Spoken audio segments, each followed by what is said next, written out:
Just a few years ago, it felt like every multiplayer game was trying to become the next Fortnite or PUBG. The Battle Royale formula completely took over the gaming industry. 100 players drop in, 1 player walks out.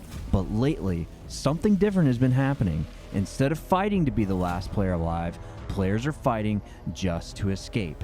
And that shift might be changing multiplayer games in a big way. Because today we're going to look at how games like Escape from Tarkov help start a new genre, why players may finally be getting tired of battle royales, and why new games like Marathon could push extraction shooters into the mainstream. But to understand why this is happening, we need to go back when battle royales took over gaming. Back in 2017, battle royales exploded in popularity. Games like PUBG and later Fortnite introduced something that felt completely fresh.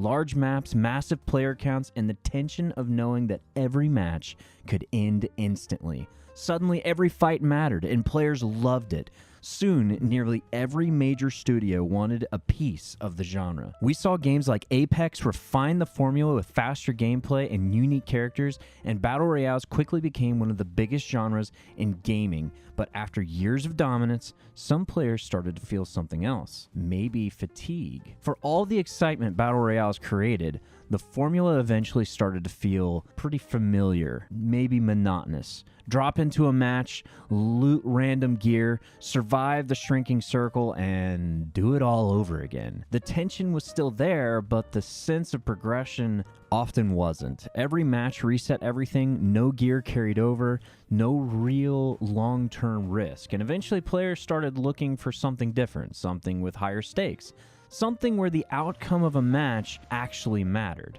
That's where extraction shooters come in. Extraction shooters take a very different approach. Instead of dropping into a match with nothing, players bring their own gear with them. Weapons, armor, anything you can think of, heals, and if they die, they lose it all. Games like Escape from Tarkov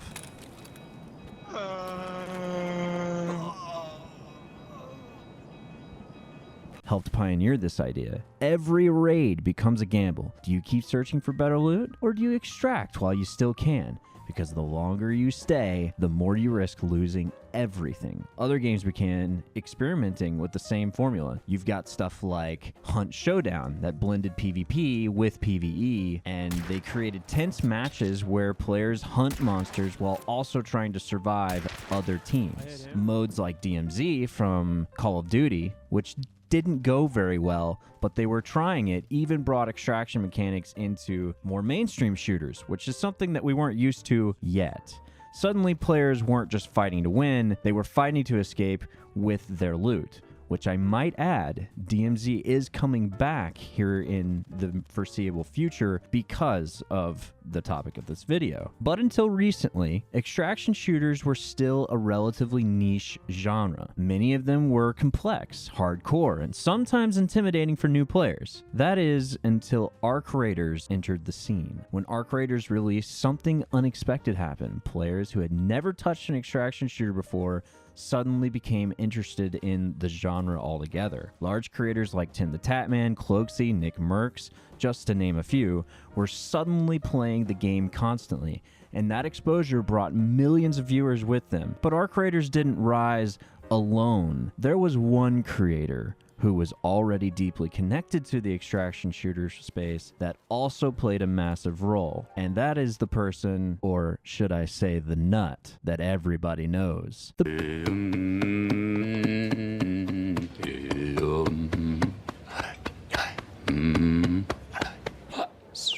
I had no Timbers, now I've got 3 Timbers, I had 1 shotgun, now I have 9 shotguns.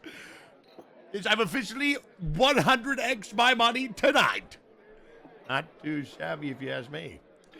Not too shabby if you ask me, boys.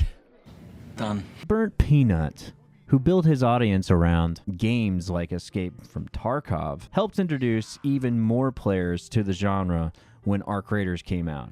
With audience that now rival the size of a football stadium every single night, I might add, he has brought more attention to the extraction shooters than the genre has ever seen before. I mean, this nut is hilarious. If you haven't watched him, I mean, there's a reason why he's filling up football stadiums to watch him every night. Like, I'm not even kidding. 100,000 people, like, it's insane. And Arc Raiders was the perfect game for that moment. Unlike many extraction shooters, it's played in third person, and it's extremely easy to understand.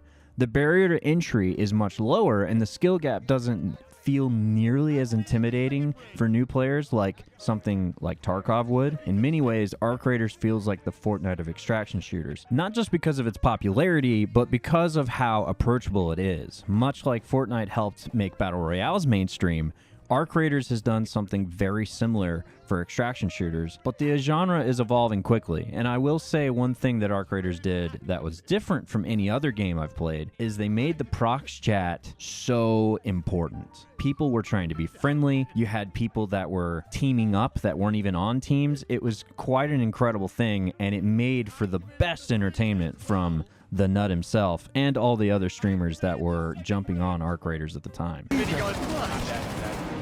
Now hold up, boys. No need for the hostilities. No need for the hostilities. Listen, gentlemen, I have a proposition. I have a proposition. Hear me out. These guys come from. Hear me out. I have a quick proposition, all right? If you revive me right now, I will let not two, but all three of you guys live. Do we have a deal? Wait, kill that one. He might have one. Oh, thanks. Gee golly, thanks, guys. You guys should kill that one right there.